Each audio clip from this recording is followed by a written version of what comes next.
Bismillahirrahmanirrahim. Today I'd like to talk about plant hormones and plant responses. It is quite a remarkable phenomenon, as you see here, how plants seem to respond to light, as if they know to turn towards the sun. So this is one example of how plants respond to stimuli.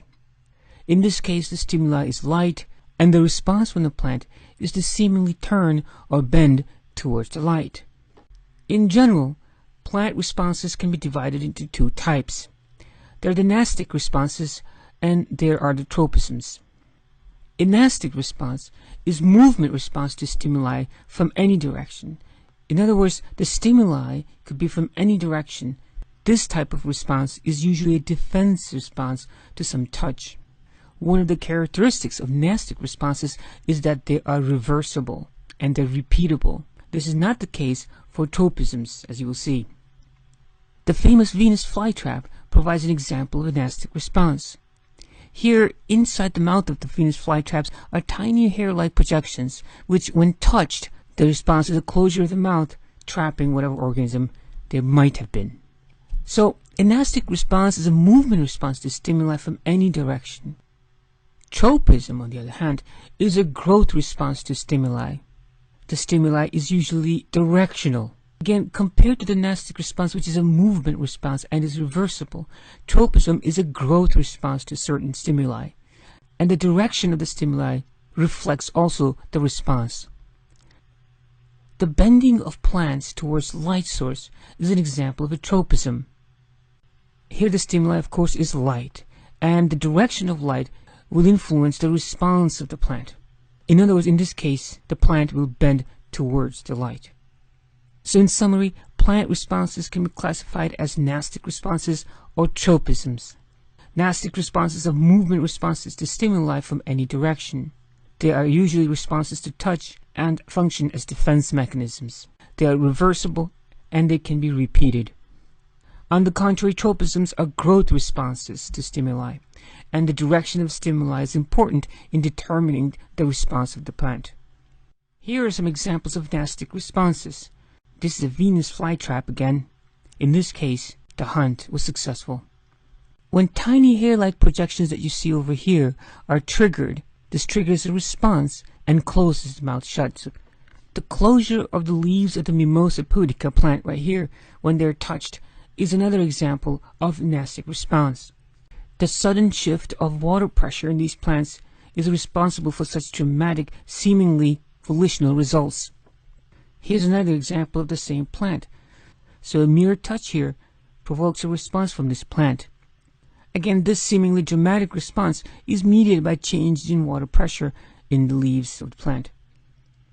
Here are some examples of other tropisms. Besides phototropism, there is gravitropism. Gravitropism is a growth in response to gravity. The roots always grow towards the ground, and the shoot always grows away from the ground. Even if the pot were to be turned like this, the roots would somehow find their way towards the ground, and the stem would always grow upwards like this against gravity.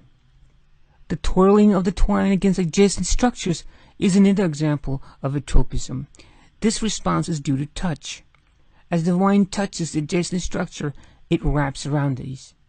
So these are some examples of tropisms. Phototropism, where the stimuli is light, gravitropism, where the stimuli is gravity, and finally, this is thigmotropism. This is a growth response to touch or contact. Now, in regards to gravitropism, as you can see over here in time lapse, even if the pot were turned sideways, the plant will adjust to this change by altering its growth pattern so that the stem grows towards the sky, because that's where the light is. Here's the plant before it falls. As the plant falls, the roots again adjust their growth pattern so that they grow towards the ground, and the stem alters its growth pattern so it grows towards the sky, towards the sun, where the light is, so the photosynthesis can continue. This response is mediated by auxins. These are plant hormones that we shall briefly study today. Auxins make the roots grow down, and auxins also make those stems go up. So this example of gravitropism is mediated by the plant hormone called auxin. If the plant response is towards the stimuli, that's called a positive response. In this case, the roots grow towards the ground. That's a positive geotropic response. If the response is away from the stimuli, in this case the stimuli is gravity, then that's called negative geotropism. For any stimuli, if the response is towards the stimuli, like in phototropism, that's called a positive response. And if the response is away from the stimuli, that's called a negative response. So in this case, the roots growing towards the ground is called a positive geotropic response. And the stem growing away from the gravity towards the sky, that's called a negative geotropic response. Now here again is a time-lapse photography. Quite remarkable, I think, actually, how a plant uses adjacent structures for support and growth. This response is touch-mediated. In other words, the growth pattern of this plant changes based on touch. This is called thigmotropism, that is, growth response to touch or contact. In review, there are two types of plant responses. Nastic responses, which are movement responses to stimuli. These are reversible responses, usually to touch. On the other hand, tropisms are growth responses to stimuli, and they are directional movement. Examples that were given were phototropism, response to light, geotropism, plant response to gravity, and thigmotropism, plant response to touch. Tropisms are mediated by plant hormones. If you recall, hormones are produced by endocrine cells, and they travel via blood, and target cells are identified by receptors. Only those cells that have the receptors for the hormones will be influenced by the hormone. Cells that do not have receptors for the hormones will not be influenced. So this cell here will not be affected by the hormone because it does not have the appropriate receptor for the hormone. In plants, of course, there's no blood, thank God. Otherwise, every lawn mowing session would be a bloodbath. In plants, hormones travel via the vascular system or by diffusion from cell to cell. Once they reach their target, a hormone can affect the cell in different ways. In this example taken from human physiology, steroid hormone, for example, when it reaches the target cell, it diffuses into the cell, and the receptor is in fact inside the cell. And this hormone receptor complex then moves to the nucleus, where inside the nucleus it binds the DNA, activating messenger RNA transcription. So in this case, the hormone receptor is inside the cell. Many times the hormone receptor is on the outside of the cell. And hormones affect the functioning of the cell in different ways. Here's a demonstration of how hormones travel via the bloodstream, at least in humans, and influence target cells. And as you can see here, hormones will only affect the cells that have the receptors for them. Some examples of plant hormones are the following. Auxins were apparently one of the first plant hormones to be discovered. They're responsible for phototropism, and they regulate growth of the plant in many different ways. Another example of plant hormones are cytokinins. They induce lateral bud growth, they inhibit senescence or growing old of plant, and they also affect seed germination. If the apical bud is removed from a plant, one observes that the lateral buds will grow. This response, that is the growth of the lateral buds, is mediated by cytokinins. I have noticed this in my own garden. When you cut the apical buds from a rose plant, the lateral buds grow and the plant becomes bushier. Ethylene apparently is the only known gaseous hormone. As you can see here, it promotes ripening of fruits. Gibberellins perhaps get the prize for the coolest name, stimulates stem elongation and seed growth, among other things. To get an appreciation of how these hormones work, we shall take a closer look at the auxins and how they produce their effect of phototropism. Auxins are found in young plant tissues. If you wanted to find auxins, you would look at young parts of the plant. This would include the fresh leaves, the apical buds, and the lateral buds. Auxins also affect the root growth and germinating seeds, etc.